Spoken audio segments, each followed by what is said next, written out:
Bismillahirrahmanirrahim. Mütənəbbi ləqəbi ilə tanınmış görkəmli şair Əhməd ibn Hüseyn Kufinin də adı peyğəmbərlik iddiası edən şəxslərin sırasında çəkilir.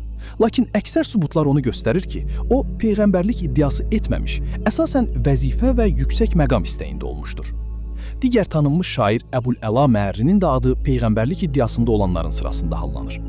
Doğrudur, o İslam əleyhinə çox sərt fikirlər səsləndirmişdir, lakin heç vaxt Qurana qarşı mübarizəyə qalxmamışdır. Əksinə, Quranın əzəmətinə dair çox gözəl sözlər demişdir. Yeri gəldikdə onun fikirlərini diqqətinizə çatdıracaq. Yəmamə əhlindən olan Müseyləmə isə heç şübhəsiz ki, peyğəmbərlik iddiasında olmuş, özündən güya Quran ayələrinə bənzər ayələr uydurmuşdur. Lakin onun dedikləri daha çox komediya janrına uyğun gəlir. Aşağıda onun dediklərindən bəzisini diqqətinizə çatdırırıq. Zariyat mənası sovurub dağıdan küləklər deməkdir. Surəsinə qarşılıq olaraq aşağıdakı cümlələri demişdir. And olsun toxum səpən əkinçilərə, and olsun məhsulu biçənlərə, and olsun buğdanı qabığından ayıranlara, and olsun buğda üyüdənlərə, and olsun xəmir yoğuranlara, and olsun çörək bişirənlərə, and olsun yeməyə çörək doğrayanlara, and olsun yağlı və yumşaq tikələri götürənlərə. Tarixi Təbəri, cild 2, səhifə 506. Ey qurbağanın qızı qurbağa, istədiyin qədər səslə. Sənin yarı hissen suda, yarı hissen isə palçıqdadır. Nə suyu bulaşdırırsan, nə də kiminsə sudan içməsinə mane olursan. Tarixi Təbəri, cild 2, səhifə 506. Quranın barəsində başqalarının etirafı.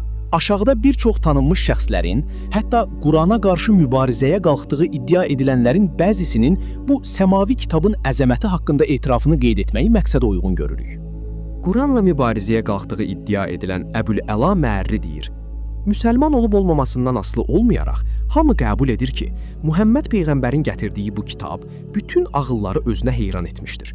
Bu vaxtadək heç kim ona bənzər bir kitab gətirə bilməmişdir.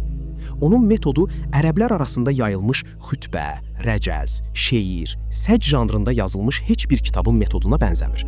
Onun cazibəsi o qədər çoxdur ki, onun bircə ayəsi başqa kitaba daxil edilsə, o zülmət gecədə çıxan ulduz kimi parlayacaq.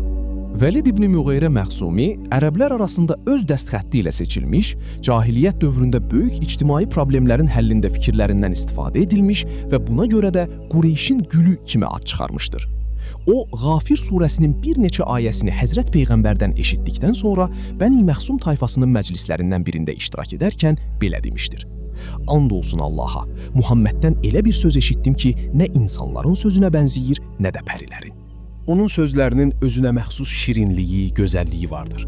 Sözlərinin yuxarısı hündür ağacın budaqları kimi barlı, aşağısı isə çoxdankı ağaclar kimi faydalıdır. Sözləri hər şeyi üstəliyir. Heç nə ondan üstün ola bilməz. Biharul Ənvar, cild 9, səhifə 167. Tanınmış İngilis tarixçisi Carlyle Quran barəsində demişdir: Bu müqəddəs kitaba bircə dəfə nəzər salsaq, görərik ki, onda dəyərli həqiqətlər və varlığın sirləri öz əksini tapmışdır. Onlardan Quranın həqiqətini çox aydın şəkildə başa düşmək mümkündür. Bu yalnız Qurana xas olan bir məziyyətdir. Bunu digər elmi, iqtisadi, siyasi kitabda görmək mümkün deyil. Bəzi kitabları oxumaq insanın düşüncəsində böyük təsir buraxsa da, bu təsir Quranın təsiri ilə müqayisə edilə bilməz. Buna görə də qeyd etməliyik ki, Quranın ilkin məziyyəti heç bir şək şübhə olmayan pak və dəyərli məsələləri ehtiva etməsindədir. Onda bəşəriyyətin saadətini təmin edəcək bütün dəyərlər öz əksini tapmışdır. İslam xilafətinin mədəniyyətinin əsasları kitabının müqəddiməsindən. John Dewey, Muhammed və Quranda çatışmazlıq bəhanəsi kitabında yazır: Quran nöqsanlardan o qədər uzaqdır ki, onda ən kiçik düzəlişə belə ehtiyac yoxdur. Onu əvvəldən sona dək oxusanız, hər hansı uyğunsuzluq tapa bilməzsiniz. Kitabın mənbəsi Muhammed və Qurana çatışmazlıq bəhanəsi, səhifə 111.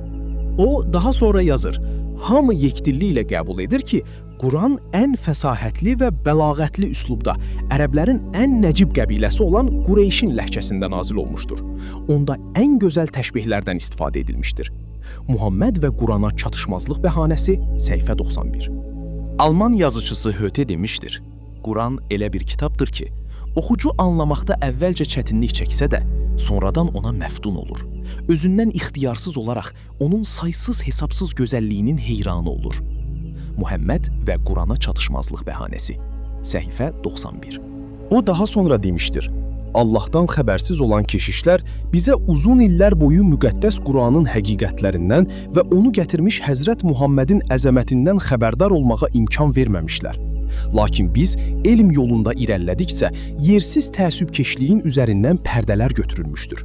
Tezliklə bu misilsiz kitab, Quran, bütün dünyanı özünə cəlb edib elmdə dərin iz buraxacaq.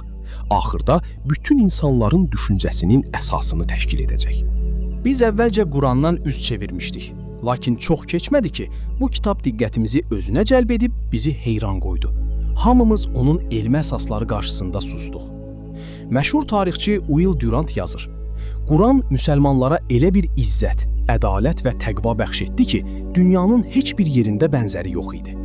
Fransız tədqiqatçısı Jules Labom Təfsilül Ayat kitabında yazır: Elm dünyaya müsəlmanlar tərəfindən yayıldı. Müsəlmanlar isə onu elm mənbəyi olan Qurandan əldə edib bəşəriyyət üçün elm bulaqları axıtdılar. Şərqşünas Dinvert yazır: Etiraf etməliyik ki, Avropada yayılmış təbiət elmləri, astronomiya, fəlsəfə, riyaziyyat, bütün bunlar Quranın təlimatlarındandır. Buna görə biz müsəlmanlara borcluyuq. Bu baxımdan Avropanı tam bir müsəlman diyarı hesab etmək olar. Neapoli Universitetinin müəllimi xanım Laura Vaxia Wagleri İslamın sürətli inkişafı əsərində yazır: İslamın səmavi kitabı ecazın bir nümunəsidir. Quran bənzərsiz bir kitabdır.